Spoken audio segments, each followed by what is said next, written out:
Assalamualaikum warahmatullahi wabarakatuh. Baiklah, saya di sini Muhammad Armi Zurdaniago. Saya di sini akan menjelaskan materi tentang pemberontakan PKI Madiun 1948, yang mana video ini digunakan untuk memenuhi ujian akhir semester mata kuliah Sejarah Indonesia 3. Baiklah, saya di sini akan menjelaskan latar belakang ya. Latar belakang terjadinya pemberontakan PKI Madiun 1948. Perlu kita ketahui, Madiun itu adalah sebuah kota di Provinsi Jawa Timur. Kota ini terletak di 1160 km sebelah barat Surabaya atau 111 km sebelah timur Surakarta, Jawa Tengah.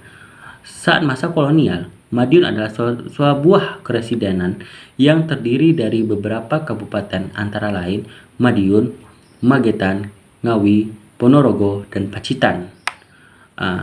Pada tahun 1948, di Madiun terjadi peristiwa penting yang menyangkut sejarah revolusi Indonesia, yaitu terjadinya peristiwa Madiun. Sebuah konflik besar, sebuah konflik yang memiliki kekerasan yang luar biasa, yang terjadi di Jawa Timur bulan September sampai Desember 1948.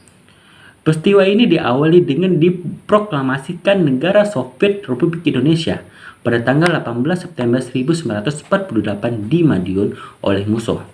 Perlu kita ketahui, Musso ini adalah seorang tokoh Partai Komunis Indonesia yang belajar di Uni Soviet selama 20 tahun. Gitu.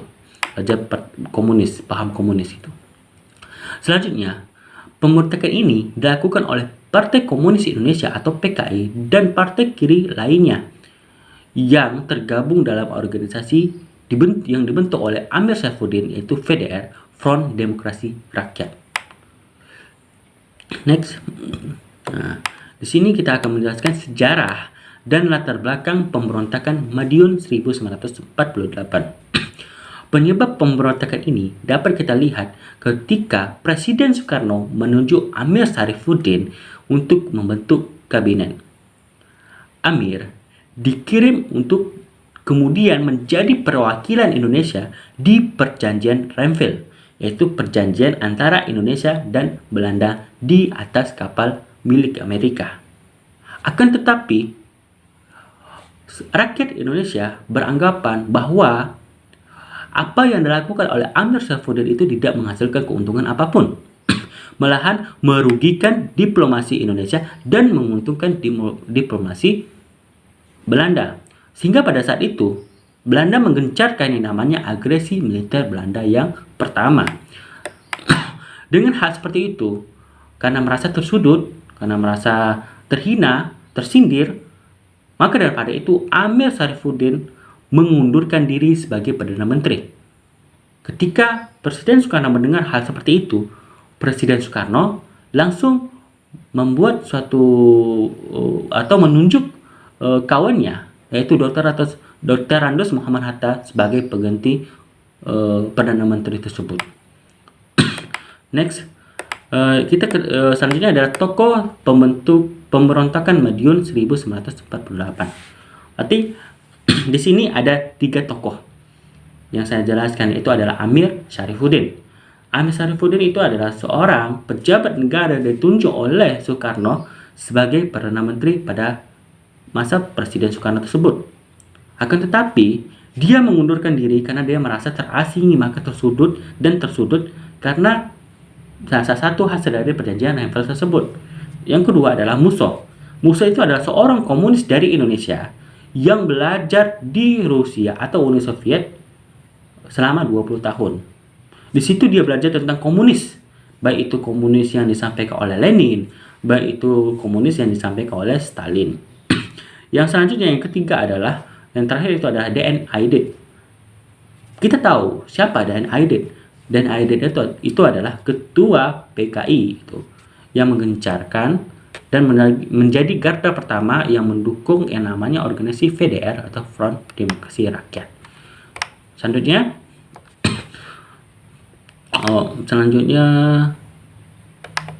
kondisi sosial ekonomi masyarakat Madiun. Dalam hal ini kita dapat menganalisis keadaan sosial di Madiun dengan menggunakan konsep mobilitas sosial yang mengatakan bahwa setiap seorang individu untuk naik atau turun tangga sosial yang berada di masyarakat gitu. Jadi kondisi sosial ekonomi masyarakat Madiun ini sesuai dengan mobilitas sosial yang ada di daerahnya tersebut, ya kan. Selanjutnya, setelah kita mengetahui sosial ekonomi, dan pada saat pemberontakan Madiun juga, ekonomi di Jawa Tengah atau di Jawa Timur itu mengalami kemerosotan gitu, karena terjadi pemberontakan antara PKI dengan pemerintah, ya kan.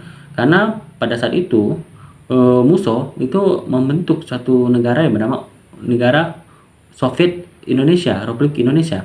Karena apa?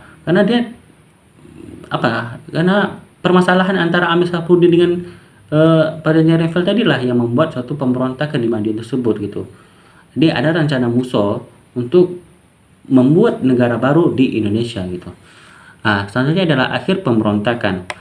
Untuk melancarkan operasi mereka terkait dengan pemberontakan ini, pemerintah Indonesia, yang mana presiden pada saat itu adalah Soekarno, membuat atau membentuk markas besar tentara, itu mengerahkan 2 brigade divisi keempat Siliwangi dan 1 brigade divisi 1 Jawa Timur. Pada tanggal 30 September 1948, pasukan TNI memasuki Madiun tanpa perlawanan dari pihak pemberontak itu, seperti PKI gitu, Musso dan juga Amir Sapuddin. Mereka sudah melakukan evakuasi besar-besaran di Pegunungan Wilis. Sesudah Madiun dikuasai, operasi dilanjutkan ke tempat-tempat lain. Pada akhir November 1948 dapat dikatakan bahwa seluruh operasi selesai. Jadi dengan dipukul mundurnya kaum pemberontak ini seperti Musso, Amir Sapuddin dan juga PKI, penduduk Madiun aman kembali. Masuknya mahasiswa Akademi Militer dan pasukan Siliwangi ke kota Madiun disambut gembira oleh masyarakat, terutama pemuda pelajar yang selama pendudukan pasukan pemberontak melakukan aksi ilegal perjuangan kembali ke kekuasaan Republik Indonesia. Maka dapat kita simpulkan pemberontakan Madiun 1948 dilatar belakangi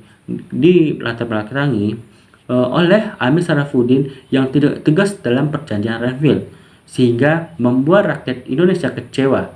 Dengan kecewanya rakyat Indonesia, Amir Sapuddin tidak menerima gitu, karena dia sudah berusaha semaksimal mungkin untuk memperjuangkan Indonesia di perjanjian Renville, tapi dia merasa terhina, tersindir dan lain-lain, sehingga dia mengundurkan diri dan membentuk yang namanya organisasi Front Demokrasi Rakyat. Dan pada saat itu tergabunglah PKI dan partai-partai kiri lainnya dan didukung oleh Musso. Musso ini perlu kita ketahui, itu sudah saya jelaskan, itu adalah seorang komunis dari Indonesia yang telah belajar komunis di Uni Soviet selama 20 tahun. Jadi dengan adanya masalah tersebut, Musso berinisiatif untuk membangun yang namanya suatu negara, itu negara di Indonesia, itu adalah negara Uni Soviet Republik Indonesia. Tapi hal ini digagalkan oleh pemerintah. Pada saat itu ada pidato Soekarno, kalian lebih milih Soekarno-Hatta atau negara Uni Soviet yang dibentuk oleh Musso. Pada saat itu rakyat lebih bersikukuh dengan Soekarno-Hatta. Maka daripada itu perlawanan dari pemerintah mendapatkan dukungan dari rakyat, sehingga dikirimlah satu brigade atau divisi untuk menyerangi pemberontakan Madiun atau menyerangi pasukan Musso. Maka daripada itu, dengan dikirim itu, Musso pun kalah, ditangkap, dan Amir Sapuddin pun ditangkap, dan juga para pengikut-pengikut PKI juga tertangkap. Jadi begitu mekanisme pemberontakan Madiun 1948. Terima kasih.